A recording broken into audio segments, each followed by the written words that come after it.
지금도 이 요한계시록을 가지고 뭐 나중에 7년 대환란 때 무슨 일이 벌어진다든지, 혹은 뭐 나중에 뭐 이제 적그리스도가 뭐 교황이라든지 이런 식으로 이제 해석하는 거는요 하나도 도움이 안 됩니다. 더구나 요즘 사람들을 이제 두렵게 하는 뭐 베리칩이 666이다, 굉장히 무식한 소리예요. 사실은 성경이 어떤 의미에서 써졌는지 조금만 알게 되면 이 666을 베리칩이라고 얘기하는 거를 이렇게 이제 받아들이는 건요, 사실 성경에 대해 전혀 이제 지식이 없다라는 것을 증명하는 굉장히 창피한 현상입니다. 그런데 문제는 한국 교회가 얼마나 수준이 이제 여태까지 이렇게 주먹기구로 되어 있는지, 그렇게 하는데 많은 사람들이 넘어간다라고 하는 것이죠. 근데 문제는 이렇게 요한계시록을 바르게 가르치는 분들은 이제 그런 확신이 별로 없어요. 그리고 그런 막 이게 이제 잘못된 것으로 666 뭐 이런 거 가지고 위협하잖아요.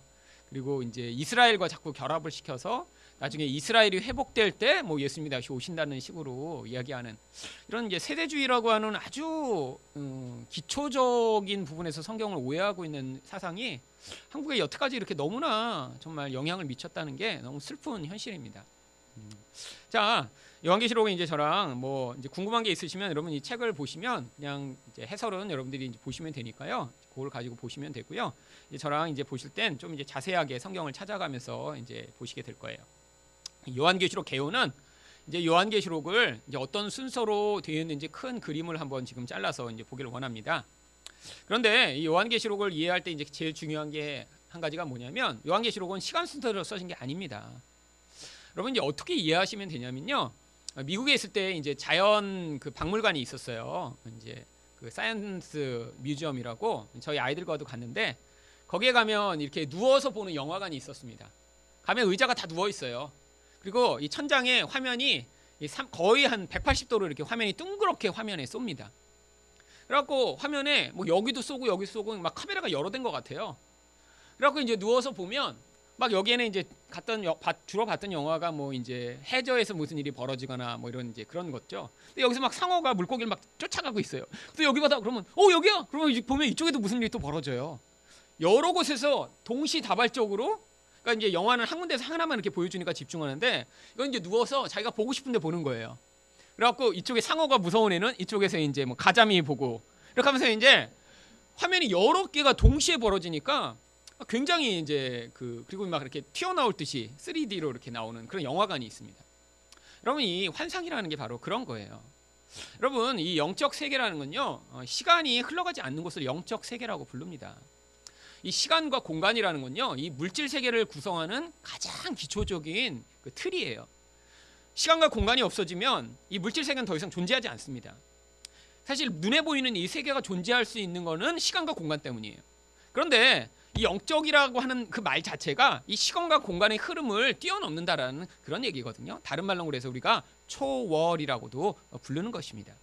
그러니까 이 영적 세계에서 하나님이요, 요한에게 어떤 환상들을 보여주시는데, 자, 몇 년 후에 이럴 거다, 몇 년 후에 이럴 거다, 시간에 따라서 그것들을 하나씩 보여주신 게 아니라요, 마치 그런 사이언스 뮤지엄, 과학 박물관에서 이렇게 영화를 보듯이 동시다발적으로 벌어지는 어떤 현상들을 이렇게 동시적으로 요한이 본 거예요. 근데 글을 기록할 때는 마치 그렇게 순서대로 모든 게 벌어지고 있는 것처럼 기록할 수밖에 없었죠.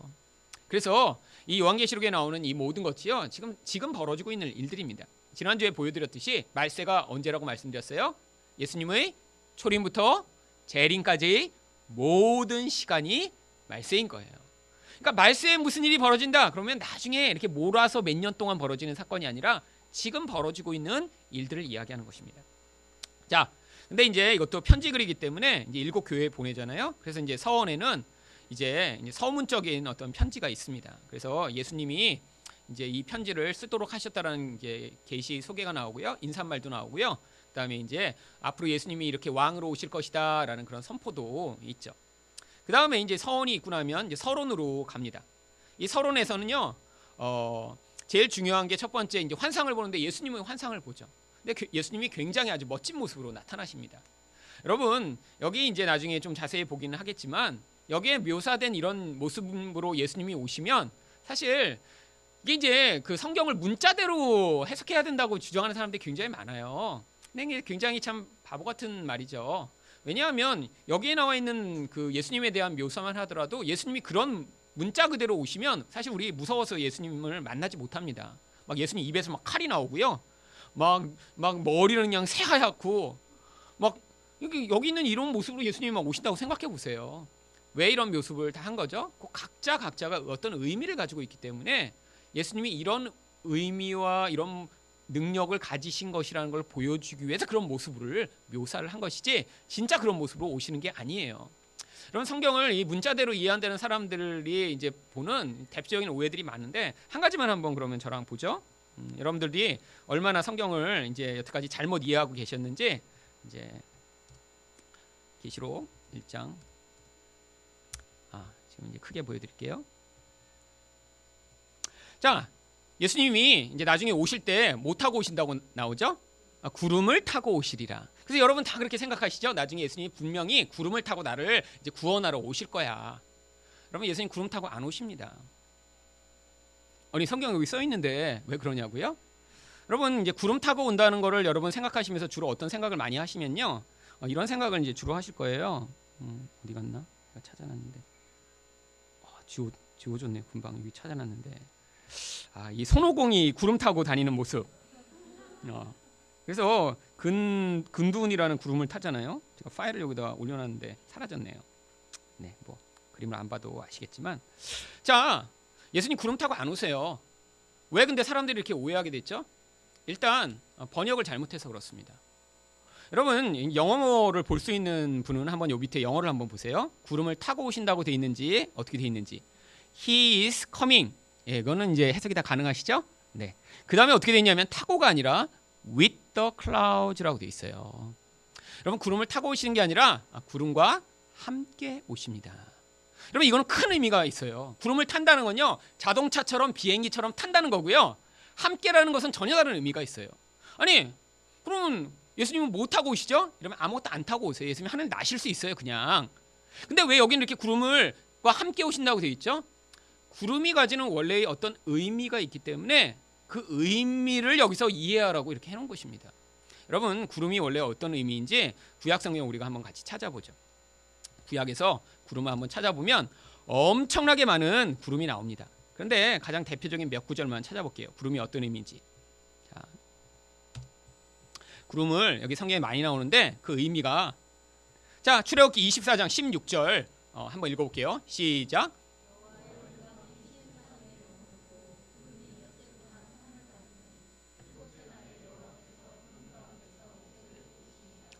구약 성경에 보면 하나님이 나타나실 때 그냥 나타나시는 경우는 한 번도 없습니다. 항상 뭐와 같이 나타나시죠?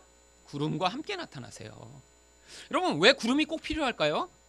여러분 하나님은요, 그 존재 자체가 거룩하신 분이고 그 존재로부터 영광이 뿜어져 나오기 때문에 죄인들이 하나님을 직접 보면 죽습니다. 그러니까요, 이 구름을 뭐를 의미하는 거냐면 하나님의 영광을 가리는 마치 장막과 같은 거예요. 하나님의 영광을 죄인들은 볼 수 없어서 하나님이 하지만 그 죄인들 앞에 나타나시기 위해서 마치 자신의 영광을 잠시 가리고 그 존재 앞에 나타나신 거예요. 그래서 이 구름은요, 다른 말로 하면 하나님의 임재와 영광을 표현하는 그런 표현인 거예요. 여러분 그래서 성경 전체에 이 구름이요 엄청나게 많이 사용되거든요. 146구절이나 나오는데 다 그런 거예요. 그래서 구름이 성막을 떠날 때에는 이스라엘 자손이 그 모든 행진하는 길에 앞에 나아갔고, 하나님의 임재와 영광이 함께 있다라는 걸 구름이 대표적으로 표현하는 거고요. 나중에 이제 이게 어디에 가냐면 더 나오냐면 이제 보세요. 왕상 8장 11절 한번 같이 읽어보죠. 시작. 제사장이 그 구름으로 말미암아 능히 서서 섬기지 못하였으니 이는 여호와의 영광이 여호와의 성전에 가득함이었더라. 여러분 구름이 뭐라고요? 여호와의 영광이라고요. 영광인데 그 영광 자체를 우리는 그냥 볼 수가 없으니까 구름으로 잠깐 가려 있는 거고요. 사실은 그 구름은요 하나님의 영광을 표현하는 거예요. 여러분 예수님이 그러니까 구름과 함께 오신다라는 거는요, 예수님이 구름을 타고 오시는 게 아니라 어떻게 오신다고요? 영광스러운 하나님으로 우리와 오셔서 이제 그 영광을 우리에게 보여주실 것임을 구름과 함께 오신다라고 성경이 표현하고 있는 거예요. 여러분 여태까지 다 예수님 구름 타고 오실 줄 알았죠? 네, 여러분 그러니까 잘못 알고 계셨던 거예요.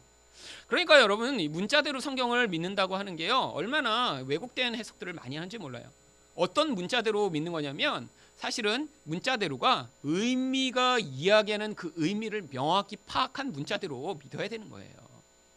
특히 요한계시록은요 404구절밖에 안 되는데 1000구절이 넘는 구절을 구약에서 다 이렇게 인용해 옵니다. 여기서 이렇게 구름 타고 오신다, 구름을 원래 이제 원어대로 읽으면 그냥 구름과 함께 오신다 이렇게 표현되어 있고요. 한글만 이렇게 타고라고 번역했어요. 제가 다른 성경 다 비교해 봤거든요. 뭐 프랑스 성경, 독일어 성경까지 다 갔는데도 한글만 이렇게 번역해 놨어요. 왜죠? 한국 사람이 처음에 번역할 때 그런 의미가 있는지 잘 모르고 번역한 거예요, 솔직히. 그러니까 구름 하니까 구름 타고 오시겠지 뭐, 당연히. 우리가 손오공을 알고 있는데 손오공도 구름 타고 오는데 그냥 오시면 예수님이 안 되잖아요. 그러니까 예수님도 구름을 타고 이렇게 오실 거라고 생각해서 그 다음에 이제 이게 반복되고 학습이 된 거예요. 여러분, 재림하는 예수님의 그 그림을 다 보시면 다 예수님 구름 타고 오십니다.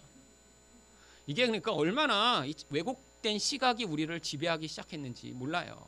요한계시록이 그래서 여러분이 오해하고 계신 거예요. 지금 구약의 맥락에서 맥락을 받아들이지 않고 자기가 믿고 싶은 대로 믿기 시작한 거예요. 용이 나오고 666을 찍는다니까 어머머 무섭다. 하늘에서 운석이 떨어진다니까 어머 그럼 우린 다 죽겠다. 이런 건데 다 구약의 그 설명이 되어 있다는 사실을 아시면 돼요. 자, 다시 가서 그러면 우리 이제 흐름을 좀 보죠. 자, 이 예수님을 이렇게 영광스럽게 보게 됩니다. 근데 왜 예수님이 영광스럽게 나타나시냐면 지금 이 요한과 이 계시록의 교회를 받는 그 교회의 현실은 어떠냐면 그럼 핍박당하고 있습니다. 여러분, 이 계시록이 기록된 연대가 AD 95년 6년 그때쯤이라고 대부분 학자들이 이야기를 해요. 근데 바로 그때 무슨 일이 있었냐면 도미티안이라고 하는 황제가 지배하고 있던 시점이에요. 근데 이 도미티안이요 기독교 역사 가운데 가장 박해를 심하게 한 왕이에요. 왜 박해를 심하게 했냐면 여러분, 이 도미티안이 바로 누구의 동생이냐면 예루살렘을 멸망시킨 디도 장군의 동생입니다. 여러분, 자기 형도 굉장한 아주 능력을 가진 장군이에요. 근데 이 도미티안만 군인이 아니었습니다. 자기 아버지도 군인이었고요. 그래서 황제가 돼요. 디도도 자기 형이 그래서 그 뒤를 이어 황제가 돼요. 근데 자기만 군인이 아닌데 형이 일찍 죽어서요 황제가 돼버리고 나요. 그러니까 자기는 이렇게 능력이 없어요. 인정을 받지 못했어요. 그 전쟁을 통해. 그러고 나니까 자기가 황제가 되자마자 엄격한 이런 아주 철권 통치를 펼칩니다. 자기를 조금만 무시하거나 자기 뜻에 반항하면요 다 죽여버려요. 왜? 자기 안에 열등감이 있었던 거죠. 그래갖고 그때 기독교인도 가장 많이 죽었어요.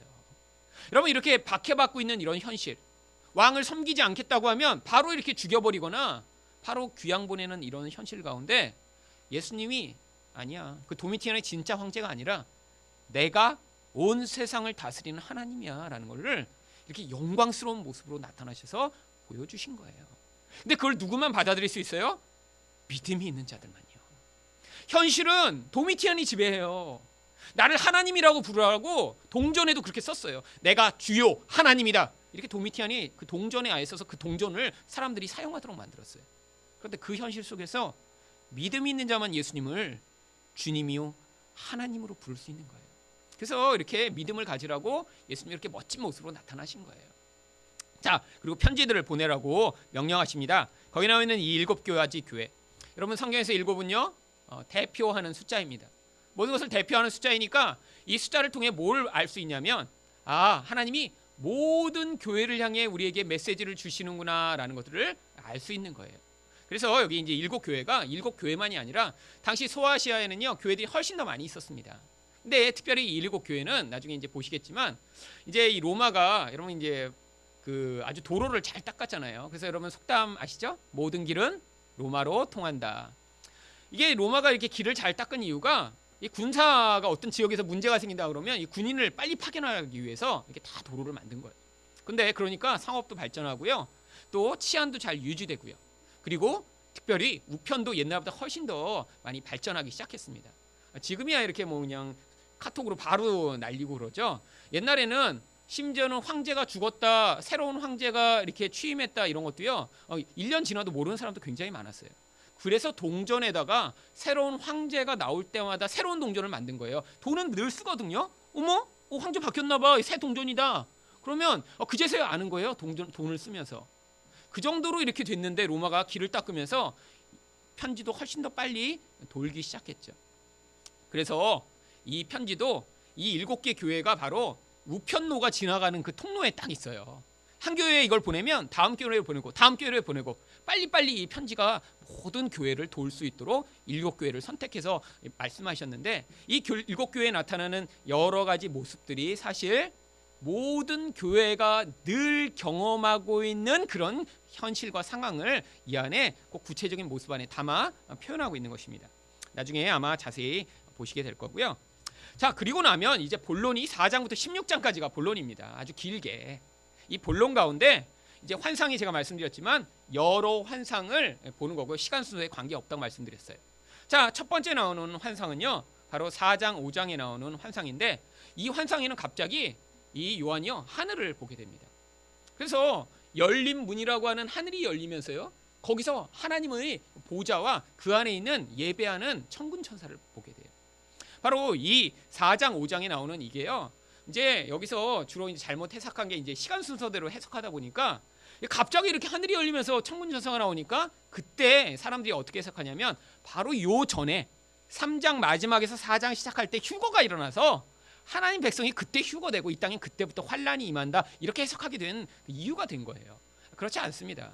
그냥 이 땅의 교회, 우리는 이 땅에서 박해받고 유혹받고 살아가지만 우리 본질 안에 있는 하늘의 교회는 이미 하늘에 올라가서 하나님을 예배하고 있는 거예요. 그 증거가 뭐냐면 바로 이 4장 5장에 24장로가 나옵니다. 여러분, 성경에 나오는 이 숫자가 특별히 요한계시록에서는 아주 중요하다고 말씀드렸죠. 24라는 숫자도 그래요. 여러분, 이 24가 뭐 딴 데서는 안 나오는데 이제 10이라는 숫자는 아주 반복됩니다. 자, 10이라는 숫자는 뭐와 뭐의 곱이죠? 3 곱하기 4예요. 자, 네, 이거 맞습니다. 이거 지금 오해를 하지 말고, 이게 이제 평소에 열심히 공부하셔야 되는 게 나중에 계속 이 성경을 잘 알려도 이 숫자가 꼭 필요해요. 자, 이 3은 어떤 숫자라고 말씀드렸죠? 하나님의 숫자라고 말씀드렸어요. 왜? 3위 하나님. 이 안에 항상 담겨 있죠. 4는 어떤 의미라고 말씀드렸어요? 동서남북을 의미하는 전체, 전부를 의미하는 모든 세상을 의미하는 단어예요. 자, 왜 12가 그래서 하나님의 숫자가, 그 하나님의 백성의 숫자가 됐냐면 하나님의 백성들이 온 세상에 충만하다, 그런 뜻으로 12가 바로 하나님의 백성의 숫자로 요한계시록에서 사용되게 된 거예요. 그래서 요한계시록에는요, 이 12와 관련된 숫자들이 계속 반복해서 나옵니다. 그래서요, 나중에 하나님의 백성들을 상징하는 예루살렘, 새 예루살렘 성은요, 다 12와 관련된 숫자로 되어 있어요. 12진주문, 12기초석, 144 규빗으로 이루어진 성벽의 두께, 그 다음에 성의 둘레가 12,000 스타디온, 다 10이랑 관련돼 있죠. 그렇죠? 144도 12 곱하기 10입니다. 그래서 이 10이라는 숫자가 그런데 4장과 5장에서는 어떻게 나오냐면 24장로로 나오는 거예요. 여러분, 장로는 뭐죠? 교회를 대표하는 자들을 이야기합니다. 근데 왜 12가 24가 됐을까요? 나중에는 여기서 12개의 진주문과 12개의 기초석에서는요, 바로 신약의 교회, 구약의 교회를 이 안에 담아서 상징해서 12씩 나눠 놓습니다. 그래서요, 구약의 12교회가 뭘로 상징되냐면 12지파로 상징되죠. 그 다음에 신약의 12교회는요, 바로 예수님이 12제자들이. 그래서 나중에는 이 예루살렘 성을 이렇게 그림으로 표현했지만 여기 24장로에는요, 이 신구약의 교회를 그냥 묶어버린 거예요. 12지파, 12제자. 이게 누구예요? 모든 교회를 다 상징하는 숫자입니다. 이 숫자가 나중에는 그래서 어떻게 반복되냐면 이제 4장 5장이 지나고 또 7장에서 또 하늘의 환상을 봐요. 거기서는 14만 4천이라고 하는 숫자로 이제 이 숫자가 다시 나오는 거예요. 그래서 이 14만 4천은 뭐와 뭐의 곱이죠? 12 곱하기 12 곱하기 1000입니다. 자, 1000이라는 숫자는 항상 성경에서 아주 많다, 무한하다라는 것을 표현한 단어고요. 그래서 하나님의 백성들이 이렇게 무한하게 있다. 그래서 14만 4천 명이 된 거고, 그래서 요 14만 4천이 나오는 7장 바로 밑에 뭐라고 표현되어 있냐면 각 족속과 백성과 방언과 민족 가운데 아무라도 능히 셀 수 없는 큰 무리라고 이 똑같은 숫자를 다시 아무도 셀 수 없는 많은 하나님의 백성이라고 표현하고 있는 거예요. 그러니까요, 이 14만 4천이 신천지 숫자가 아닙니다. 우리들을 다 표현하는 모든 교회의 숫자인 거예요. 근데 그래서 이 24장로가 바로 4장 5장에서 뭘 하죠? 하나님 앞에 자기 면류관을 벗어 예배하는 장면이 나오는 거예요. 무슨 얘기예요? 우리가 지금 이 땅에서 예배드리고 있지만 영적으로는 하나님 앞에서 이 교회들이 영적으로 하나님을 지금 섬기고 예배하고 있음을 그림으로 5장까지 보여주고 있는 것입니다. 그래서 이런 장로들이 예배하고 온 천지 만물이 예배하고 천사들이 예배하고 이렇게 하나님만이 유일하게 예배를 받으실 분이심을 4장 5장이 보여주며 이렇게 만물을 하나님이 이 과정을 통해 만들어 가시는 유일한 목적이 바로 하나님이 예배 받으시고자 하는 그 목적임을, 그래서 지금 그렇게 되고 있지 않은 것 같은 세상 현실임에도 불구하고 하나님이 이런 영적 현실을 나중에 완성하실 것임을 이 본론에서 딱 보여주시는 거예요. 그래서 지금 땅에서는 어떤 일이 벌어지고 있어요? 하늘에서는 이렇게 예배하고 있는데 땅에서는요, 도미티안이라는 왕이 지배하고 있어요. 지금은 어떻죠? 뭐 나라마다 틀리지만 이슬람 땅에 가면 뭐 이슬람 세력이 지금 왕노릇하고 있고요. 또 이런 자본주의 세계에 가면 돈이 왕노릇하고 있고요. 세상은 이런 힘과 권력이 왕노릇하고 있는 것 같은데 어떻다는 거예요? 아니라는 거예요. 이 사실을 믿지 못하면 어떻게 되겠어요? 살면서 끊임없이 닥치는 그 유혹과 핍박 아래 결국 참된 왕을 버리고 가짜 왕을 섬기게 되는 거예요. 미리 그걸 보라고 하늘의 그림으로 보여주신 것입니다. 자, 그래서 4장 5장이 끝나면요, 이때부터 뭐가 시작되냐면 7인의 심판이 시작이 됩니다. 자, 이 7인, 여러분 여기 나와 있는 이 인 심판, 그 다음에 나팔 심판, 또 대접 심판, 이런 이제 심판들이 나오는데 이 심판도 사실 7 곱하기 4의 구조로 이루어지고 있어요. 무슨 얘기냐면 여기 이제 심판 가운데 이제 하나가 생략이 됩니다, 중간에. 그래서 여기 이제 더 이상 그 심판은 기록하지 말라, 그래서 한 가지 심판이 쏙 빠지면서 3가지 심판만 7가지씩 이렇게 반복되는 것처럼 돼 있는데 이것도 원래 7 곱하기 4의 구조예요. 무슨 얘기예요? 아까 나왔지만 또 7도 하나님의 숫자입니다. 어떤 하나님의 숫자냐면 완전함을 표현하는 하나님의 숫자예요. 근데 이 7이 어떻게 된다고요? 4번 반복됨으로 말미암아 온 세상에 하나님의 심판이 완전하게 임함을 보여주기 위해 이 심판도 이렇게 표현되는 것입니다. 근데 이 심판들도요, 점점 강해지면서 점점 모든 세상의 구석구석까지 다 임하는 모습으로 나타나고 있죠. 근데 이제 이 나중에 심판도 자세히 보시겠지만 이것도 뭐 이 심판이 있고 그 다음 심판이 있고 그 다음 심판이 있고 이렇게 되는 게 아니라 영적인 의미들을 이 안에 담아놓고 있기 때문에 이 심판들이 지금 계속 내리고 있어요. 여러분 생각해 보세요. 나중에 막 이렇게 더 무서운 심판이 내리면 나중에 태어난 사람은 더 손해 아니에요. 그럼 100년 전에 200년 전에 태어난 사람은 심판 조금 당하고, 근데 그럼 앞으로 태어난 우리 애들은 어떻게 해? 되게 불쌍하잖아요, 그런 애들은. 그러니까 그런 의미가 아니라는 거예요. 지금 이게 우리 인생 가운데 이렇게 하나님을 예배하고 섬기지 못하면 이런 심판 또한 우리에게도 동일하게 영향을 미치고 있음을 보여주는 거죠. 자, 그런데 여기 중간중간에 이 요한계시록의 해석이 어려운 이유가 막간이 들어가 있기 때문입니다. 이 막간이 뭐냐면 이게 어떤 흐름이 있다가 중간에 이런 환상을 하나를 설명하고 있는데 그 환상이 끝나기 전에 다른 환상을 거기에 싹 끼워 넣는 거예요. 그래서 이게 순서대로 해석이 잘 안 됩니다. 대표적인 게 바로 7장이에요. 인의 심판이 지금 되고 있는데 7번째 인의 심판이 안 됐어요. 여러분 순서를 보세요. 4가지 인의 심판이 6장 1절에서 8절까지 설명이 되고, 그 다음 나머지 3개의 인의 심판이 나오는 게 아니라 2개의 인의 심판이 나왔는데 마지막에 어떻게 되죠? 갑자기 하나님의 백성의 인침과 그 하나님을 예배하는 자들에 대한 이야기가 7장에 쏙 삽입이 됩니다. 그 다음에 마지막 인심판이 어디 나오죠? 8장 1절에 잠깐 언급되면서 나오니까 사실은 그러니까 6가지 인의 심판이 나온 다음에 막간의 7장이 들어가고 8장 1절에 또 인의 심판이 하나 포함된 거죠. 그러니까 이게 순서대로가 아닌 거예요. 그래서 이제 여기 어렵고요. 그 다음에 7가지 나팔 심판도 한번 보세요. 이것도 이제 하늘에 잠깐 2절에서 5절까지 어떻게 7 나팔이 벌어지는지 나온 다음에 이제 1004개의 나팔 심판이 있고 나머지 2개가 있은 다음에 여기도 또 어떻게 들어가요? 삽입적인 내용이 또 들어갑니다. 그래서 이렇게 나팔 심판이 있는 그 상황 가운데지만 하나님의 백성들이 어떻게 보호받고 있는지 10장 1절부터 11장 14절까지 내용이 포함된 다음에야 7번째 나팔 심판이 11장 15절부터 19절까지 들어가 있는 거죠. 그러니까 이게 순서대로라면 이런 삽입되는 내용을 모른 채로 그냥 읽으면 이게 헷갈리는 거예요. 이상하네? 순서가 꼬였네? 그게 아니라 중간에 이렇게 삽입이 가로처럼 들어간 것입니다. 그래서 그거는 이제 염두에 두시고 나중에 그 내용을 보시면 되고요. 이제 여기까지 나오고 나면 이 계시록의 클라이막스는 12장 1절부터 14장 20절입니다. 여기에 바로 교회와 사탄의 아주 맹렬한 싸움과 갈등의 내용이 이제 그래픽하게 묘사돼 있어요.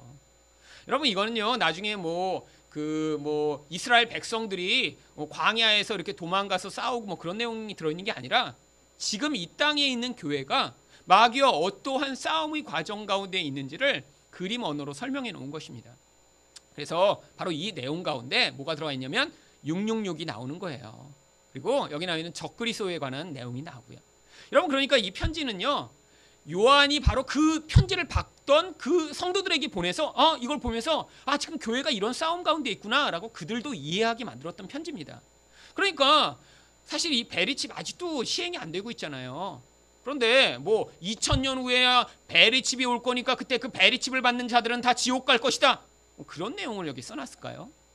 여러분 그리고요 이 베리칩에 대해서 제가 설교도 한번 했지만 여러분 이 칩 하나 받는다고 정말 지옥에 가면요 하나님이 그 칩보다 못한 하나님이에요. 하나님이 칩 받았다고 구원을 못 하신다면 그럼 예수님이 능력이 없는 거 아니에요? 그럼 그 칩을 하나님으로 섬겨야죠. 베리칩을. 그래서 베리칩 종교를 하나 만들어서 우리 베리 하나님 이렇게 하고 섬기고 왜 하나님보다 더 강하잖아. 칩 받았다고 구원도 못하는 그런 하나님이면. 여러분 그러니까 말이 안 되는 거죠. 그러니까 사람들이 이렇게 말이 안 되는 얘기를 해도 쉽게 넘어가는 이유가 뭐예요? 사실 예수님을 안 믿고 있어요. 지금 예수님이 진짜 능력이 강하고 세상에서 진짜 우리를 구원하실 수 있는 분이라는 사실을 못 믿으니까 칩 받으면 지옥 간다고 얘기하는데 거기에 넘어가고 있는 거죠. 그런데 예수님이 이래도 구원하세요. 그래서요 우리들은 세상 사람들은 다 666을 받고 있는데 하나님 백성은 뭘 받아요? 이마에 어린 양과 하나님의 이름이 써진 그 표가 있죠. 그래서 여러분 666 그 표도 드러나는 게 아니에요. 666 무슨 뜻이라고 말씀드렸어요? 왜 이마랑 오른손에 받죠? 여기가 피하 지방이 가장 얇아서 여기다가 칩을 넣으면 가장 스캔하기가 좋고 오류가 안 나서 여기다 넣는다고요? 여러분 꼭 이 이마에다 이렇게 뭘 넣겠어요? 그렇다고. 여러분 이마는요 생각하는 거나 오른손은요 행동하는 거나 다 마귀 짓을 하며 살더라는 게 666의 뜻입니다. 그래서 세상 사람은요 벗어날 수가 없는 거예요. 그 666에서. 왜? 생각. 오늘 설교에 봤듯이 가인이 내가 아니야. 나는 하나님을 대적해서 동생을 죽여서 내가 힘 있는 자가 돼서 싸울 거야. 그런데 결국 그렇게 하면 어떻게 된다고요? 마귀의 노예가 돼서 살게 되는 거예요. 세상 사람들이 그렇게 하나님 노릇하려고 하는 그 시도. 하나님이 어떤 숫자가 하나님 노릇이에요? 원래 777이 하나님의 숫자입니다. 37 가방 표시가 아니라 원래 이게 하나님의 숫자가 3개 합쳐진 거. 그래서 하나님은 어떠시다? 완전하시다. 근데 666이 뭐예요? 하나님 시도를 하려고 했는데 3번이나 반복해도 불완전한 거예요. 이렇게 세상에서 하나님 노릇하려고는 이 시도가 좌절되고 결국 생각이나 행동이나 다 마귀처럼 사는 이런 인생을 살면 어떻게 된다는 거죠? 결국 멸망에 처하게 됨을 보여주는 게 666이라는 숫자죠. 나중에 자세하게 내용은 볼 거고요. 그런데 이렇게 예수를 믿는 자는 어떻게 돼요? 최후 심판에 대한 환상을 보며 승리가 벌어집니다. 세상에 심판이 있을 때 하나님 백성 이마에 어린 양의 표를 가진 자만 구원을 받게 되는 이야기가 나오고요. 마지막에 이제 이 본론이 끝나고 나면 7 대접 심판이 나옵니다. 그래서 이 7 대접 심판이 나면 세상에 이제 완벽하게 멸망이 다 임해요. 그래서 멸망이 임하고 나면 결론적으로 나오는 내용이 뭐냐면 음력 바벨론이 멸망하고요. 최후 승리가 주어집니다. 여러분 구약 성경에서 이 바벨론이라는 단어는요 엄청나게 많이 나옵니다.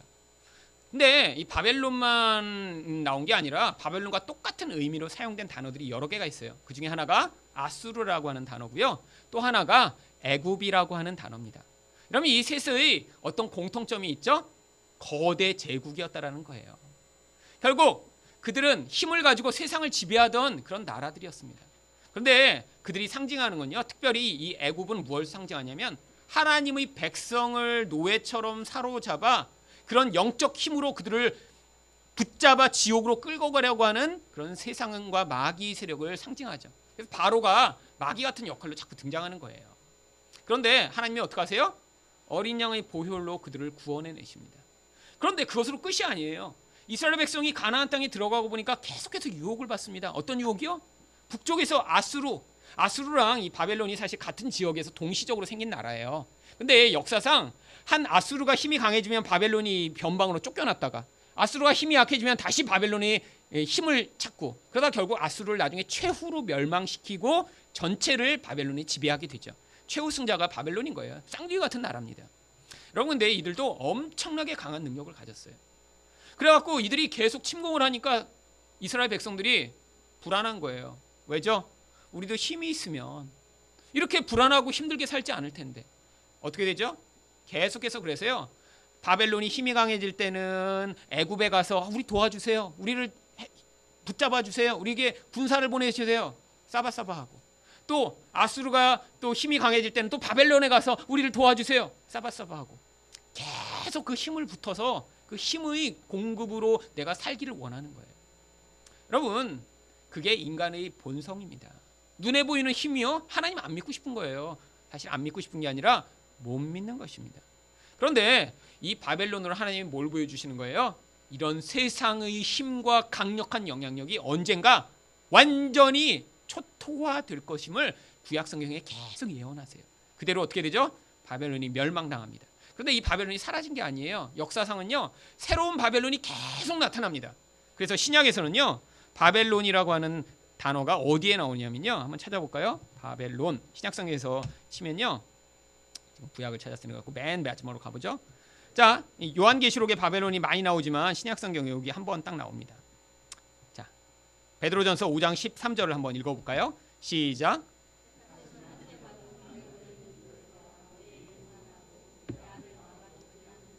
네, 베드로가 편지를 보내면서 내가 지금 바벨론에 있다라고 얘기해요.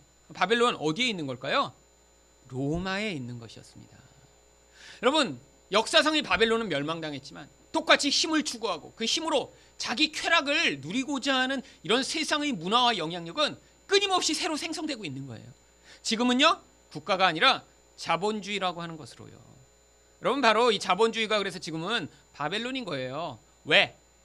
이 자본주의 세상에서는 돈을 많이 가진 자, 그 돈을 많이 가져서 나의 쾌락을 더 많이 증대하고자 하는 그 욕구를 만족시키는 그것이 바로 신이니까요. 여러분 그래서 교회 다니는 사람도 끊임없이 힘에 대한 유혹과 그 힘에 대한 동경을 하게 되는 거예요. 왜? 우리 안에 본질적 죄성이 힘에 끌리거든요. 왜죠? 하나님처럼 되고자 했었으니까요. 근데 이 세상에서 우리가 하나님이 아니니까 끊임없이 그게 우리 안에 갈구되는 거예요.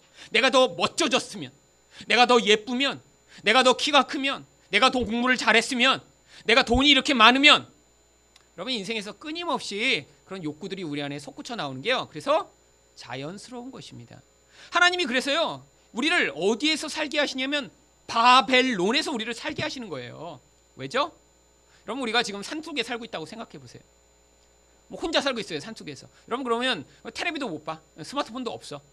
그러면 유혹이 안 될 것 같죠? 여러분 유혹이 안 되면요. 여러분이 얼마나 세상에 쉽게 유혹을 받는 존재인지가 증명이 안 됩니다. 그러니까 자기 자신이 그럼 뭐라고 생각해요? 아 나는 이렇게 속세에서 떠난 이렇게 고귀한 영혼이구나. 여러분 근데 지금 이 세상에 사시니까 끊임없이 유혹받죠? 지난달에 백 하나 샀는데 이번 달에 신상이 나오니까 또다시 자꾸 이렇게 사고 싶고. 여러분 근데 이 아이템이 자꾸 바뀌어서 그렇죠? 인생은요 끊임이 없어요. 하나님 그래서 이 바벨론 유혹이 많아요. 그래서 이 바벨론을 여기 요한계시록에서 뭘로 묘사하냐면 음녀라고 묘사하는 것입니다. 보세요. 음녀 바벨론. 여러분 음녀가 뭐죠? 여러분 남자를 유혹하는 음탕한 여인을 음녀라고 하잖아요. 여러분 그래서요 이 음녀는요 끊임없이 하나님의 백성들을 유혹합니다. 나랑 일로 와 키스하자. 자 내 살결은 뽀얘. 일로 와서 나랑 같이 포도주를 한 잔 마셔. 그래서 음녀가 유혹하는 거예요. 그 음녀가 사실은 구약에서는 어디 나오죠? 잠언에 나오죠. 여러분 그 음녀가요 단순히 세상에서 뭐 남자들을 성범죄를 짓게 만드는 그런 창녀들을 이야기하는 것일까요? 여러분 잠언에는요 하나님의 지혜를 갖지 못한 자의 모습을 그 잠언이 이야기하면서 하나님의 지혜를 가진 자는 어떻게 살 수 있는가를 잠언이 이야기하고 있습니다. 여러분 그래서요 이 잠언에 나오는 두 종류의 사람이 있어요. 잠언에 지혜를 갖지 못한 자의 두 가지 모습을 뭐라고 묘사합니까? 하나는요 미련한 자라고 묘사하죠. 또 하나는요 뭐라고 그래요? 게으른 자라고 묘사합니다. 이게 지혜랑 관계없는 사람의 모습인 거예요. 미련한 거는 이해가 가시죠? 지혜가 없으면 미련한 거 아니에요. 그런데 왜 게으른 자도 지혜가 없는 거죠? 좀 더 눕자, 좀 더 자자. 뭐 이거 이제 우리 교회도 지금 그 주일날 좀 더 눕자, 좀 더 자자 하다가 이제 늦게 오시는 분들이 계신데 그런 늦잠 자는 사람들을 하나님이 싫어하신다는 걸 보여주기 위해 이 게으름을 써놓은 걸까요? 여러분 우리는 다 이 게으름에 굉장히 이렇게 약간 죄책감들이 다 있습니다. 게으르고 싶은데 지금 못 게을러서 힘든 분들 굉장히 많잖아요. 주일까지도 이렇게 그냥 어제 뭐 우리 일일 수양했으면 주일 예배 좀 건너뛰면 오늘 푹 잘 텐데. 여러분 그거 얘기하는 걸까요? 성경은 그런 얘기 안 합니다. 여러분 왜 이 두 가지를 써놨냐면요. 이 지혜라는 게 뭐냐면 눈에 보는 세상을 뛰어넘어 하늘의 영적 시각을 가지고 세상을 살아갈 수 있는 능력을 지혜라고 불러요. 여러분 하늘의 것을 보는 사람은요 세상에서 두 가지 반응을 하게 돼 있다는 거예요. 어떤 반응이요? 영적 세계를 이렇게 보니까요 이 땅의 것에 매어서 살아가지 않아요. 근데 땅의 것에만 매어서 살아가는 자를 뭐라고 그래요? 미련한 자라고 얘기하는 겁니다. 여러분 그래서요 아주 우리가 볼 땐 성공적인 사람이에요. 세상에서는요 기업 가고요 막 성공을 했고요 학교도 막 제일 좋은 학교만 다녔고요. 근데 이 사람도요 하늘의 것을 전혀 보지 못한 채 야 내가 공부해서 1등 해야지, 내가 돈을 많이 벌어 사람들에게 인정을 받아야지 이러고 살고 있으면 성경은 그를 향해 이 미련한 자야 라고 부르는 거예요. 여러분 근데 이렇게 하늘의 것을 보지 못하는 또 한 사람의 태도가 있습니다. 그게 바로 게으름이에요. 게으름은요 미래를 보지 못하고 현실에만 사로잡혀 살아가는 자를 게으른 자라고 부르는 거예요. 그래서요 하늘의 지혜가 없으면요 이 땅에서 이렇게 우리가 열심히 살아가는데 이 땅에 끝이 있다는 걸 몰라요. 그러니까 어떻게 해요? 자 여기서 내가 원하는 걸 가득 쌓을 거야. 내가 창고를 가득 지을 거야. 나를 위해서 이렇게 배부르게 먹고 살 거야. 이런 사람을 게으른 자라고 부르는 거예요. 왜? 이렇게 현실에 매어 사는 사람은요 곧 심판이 임하거든요. 여러분 죽음이요 금방 옵니다. 금방이에요. 여러분 요즘에 제 주변에서 이렇게 잘 아는 분들이 돌아가시는 분들이 생겨요. 근데 참 정말 이렇게 순식간에 돌아가시더라고요. 어떤 분은요 아침에 출근하다가 그냥 가고 있는데 옆에서 차가 그러니까 자기를 지나갔대요 차가. 근데 그 옆에서 지나간 다음에 딴 차를 받은 다음에 옆으로 와서 받아버린 거예요. 이렇게 옆을. 그래갖고 그 차가 뚫고 들어오면서 그러니까 자기는 지나갔는데 이게 이렇게 받고 이렇게 와서 옆을 받아갖고 이 차 문이 뚫고 들어오면서 그 문짝이 여기를 쳤는데 심장이 파열돼서 바로 그 자리에서 즉사하셨어요. 그럼 아침에 출근하고 있는데 옆차가 그렇게 와서 받을 줄 어떻게 알겠어요? 멀쩡하신 분이. 그러면 인생이라는 게 몰라요. 여러분 여기 지금 저보다 젊은 분들 계시죠? 제가 더 오래 살지도 모르고요 제가 더 일찍 갈지도 몰라요. 아무도 모르는 거예요. 왜? 여러분 세상에 낳는 순서는 있지만요 죽는 순서는 없습니다. 근데 이 땅의 것에 매어 살면 어떻게 돼요? 내 현실밖에 모른 채로 사는 거예요. 좀 더 눕자, 좀 더 자자. 뭐예요? 지금 편한 거를 택하는 거예요. 지금의 쾌락을 위해 사는 거예요. 지금의 만족만을 위해 사는 거예요. 이런 사람은 뭘 못해요? 영적인 것은요 당장 눈에서 보이지가 않습니다. 그렇잖아요. 여러분 지금 와서 이렇게 말씀을 배우는 게요 이렇게 듣고 나면 막 집에 가실 때 올 때는 이렇게 막 늘어져서 오다가 가실 때 막 이렇게 날라서 가고 그러면 얼마나 좋겠어요. 이렇게 끝까지 남아갖고 다 우선 이제 영양 주사 한번 맞는 경우보다 훨씬 낫죠. 그렇잖아요. 그럼 이제 이렇게 힘들어도 이렇게 늦게까지 남아 계실 거 아니에요. 힘을 쫙 얻고 그렇잖아요. 병원에 가서 이렇게 영양 주사 한번 맞으면 나올 때 뭔가 이렇게 힘 나는 것처럼. 여러분 현실에서 별로 큰 반응이 없는 것 같아요. 여러분 근데 자꾸 들으시면 어떻게 돼요? 내가 바벨론에 지금 영향을 받고 있구나. 먼 미래를 바라보고 하나님 나라가 곧 임할 것임을 눈으로 봐야겠구나라는 자극을 받으며 살아야 이 현실의 게으름으로부터 벗어날 수 있는 거예요. 여러분 그러니까 너무 늦잠 주무셨다고 너무 큰 죄책감을 가지지 마세요. 그리고 이제 하지만 몇몇 사람들은 죄책감을 좀 느껴야 돼요. 반복적으로 하면 안 됩니다. 반복적으로. 자 그래서 그런 게으름 얘기하는 게 아니에요. 여러분 성경은요 도덕적인 얘기 안 하고 있습니다. 도덕은요 내 본질이 바뀌면 자연스럽게 나오게 돼요. 여러분 예수 정말 믿어서 나라는 존재가 아무것도 아닌 존재이며 하나님의 은혜로만 산다는 사실을 인정하는 사람이 어떻게 다른 사람을 해하려고 할 수 있겠어요? 여러분 우리 본질이 바뀌면요 행동은 다 자연스럽게 바뀝니다. 그러니까 이 얘기하는 거예요. 근데 바벨론은 뭘 하게 만드냐면요 자꾸 이 영적 세계를 바라보지 못하게 만들어요. 여기 있는 게 좋아 보이게 만들어요. 지금 현실의 쾌락을 누리라고 자꾸 우리를 꼴뚜기여요. 근데 그게 뭘 한다고요? 음료가 주는 포도주를 마시는 거예요. 마시면 취합니다. 취하면 분별을 못하게 돼요. 분별을 못하면 자꾸 악한 것을 선택하며 자기를 파괴하고 남을 파괴하는 인생을 살게 되죠. 그런데 하나님이요 뭐라고 그러세요? 이 바벨론이 반드시 멸망할 거래요. 근데 왜 지금 안 멸망시키시죠?